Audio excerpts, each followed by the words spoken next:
Hello, card of the day po tayo. Kamusta sa? Thank you so much for dropping by para manood ng reading. I'm Purple Teen, by the way. Bago man po kayo dito or matagal na, thank you so much. Don't forget to subscribe, like, follow na rin. Patap na rin po yung bell icon. Check natin ano yung pinaka-energy sa inyo today.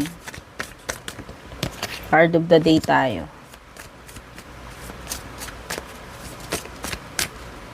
Tayo isa. Eight of Swords. Oh. So, parang nasa restricted mode ka sa ngayon. Oo. Hindi mo alam kung ano yung gagawin mo. Hindi mo alam kung paano ka makakaalis dito sa situation na to. Feeling trapped. Yan. Feeling trapped. Pwedeng feeling trapped sa isang relationship or a desperate situation. If you're dealing with the person, pwede itong Gemini, Libra, Aquarius. Ayun, yung iba sa inyo nasusuffocate na kayo dito sa person na to sa relationship ninyo. Okay? Or feeling helpless, powerless. Ano pa? Some of you may bagay kayong hindi nakikita about this situation. Pwedeng pinangungunahan nyo na kagad yung sitwasyon na wala na kayong magagawa dyan. Oo. This is more on yung negative thinking instead na i-explore mo yung ibang possibilities or parang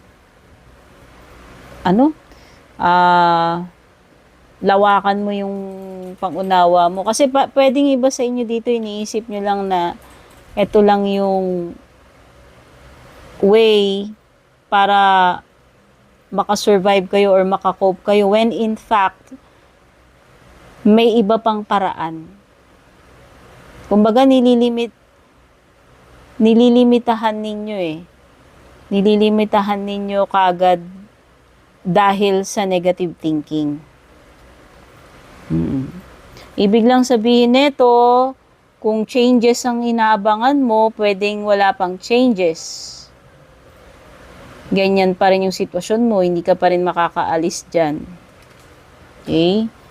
Oo. Meron ditong something na dapat mong ma-realize or parang wake up call para lang mayalis mo yung sarili mo dito. Okay? Hindi ka naman kasi talaga totally, hopeless. Yun, kung ako tatanungin, kung iniisip mo na parang desperate situation na to, na hopeless ka na, hindi. Iniisip mo lang yun. Okay? Ikaw ang magpapalaya sa sarili mo sa ganitong klaseng sitwasyon. So, yan. Ito yung na-pick up kong mensahe para sa inyo dito sa inyong card of the day. Love you all. Take care. God bless. Babush.